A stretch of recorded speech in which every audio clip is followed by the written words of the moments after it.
5 heures du matin, ce mardi 31 août 2021.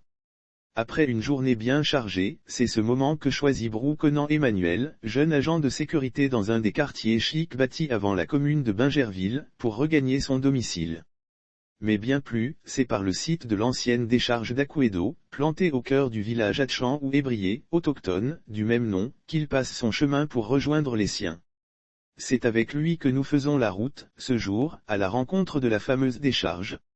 Depuis la fermeture du site de la décharge d'Aquedo et la décision de sa réhabilitation, les environs du site ne sont plus le nid de bandits. Je passe désormais par là, même à des heures plus indues pour aller au boulot ou pour en revenir, explique-t-il, non sans humer gloutonnement, l'air frais que ce jour naissant offre à ses poumons qui en redemandent chaque fois.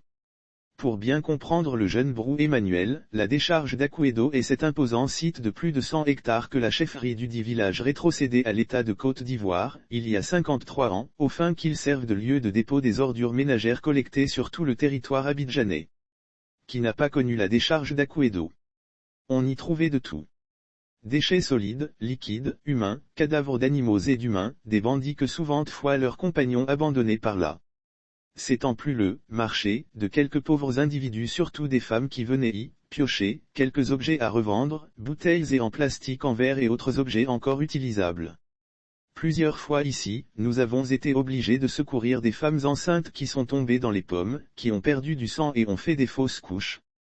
À l'hôpital, on a dit à nos parents que tout était dû à la mauvaise odeur qu'elles respiraient en travaillant sur la décharge, accuse notre interlocuteur.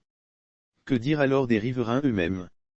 Que n'ont-ils pas enduré comme inconfort dû à l'odeur pestilentielle avec laquelle certains ont passé toute leur vie? Témoignage. Mais aujourd'hui Aquedo a tourné la page de la décharge. Le passé est désormais derrière et l'avenir est radieux avec la réhabilitation qui sonne le glas des choses du passé.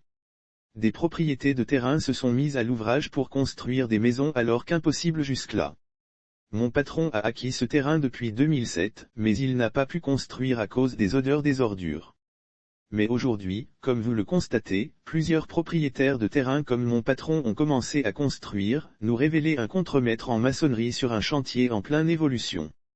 Le nouveau visage du site, la fermeture de la décharge d'Aquedo, s'accompagne d'un projet de réhabilitation de cet espace en un parc écologique urbain. La réalisation de ce projet, d'un coût global d'environ 96 milliards de FCFA, intègre un accompagnement social qui s'inscrit dans la continuité du soutien de l'État de Côte d'Ivoire à la population villageoise d'Aquedo. Le parc urbain qui sera construit sur 100 hectares comprendra des zones de loisirs et de sport ainsi qu'un centre de formation aux métiers du recyclage et de l'environnement. Il s'agit à travers la construction de ce parc écologique, de remercier les populations qui, pendant 53 ans ont vécu à proximité de la décharge d'Aquedo et en ont supporté les désagréments. La fermeture de la décharge a été accueillie avec joie par les populations qui ont exprimé leur gratitude au président Alassane Ouattara pour ce grand acte de soulagement et d'embellissement futur de leur cadre de vie.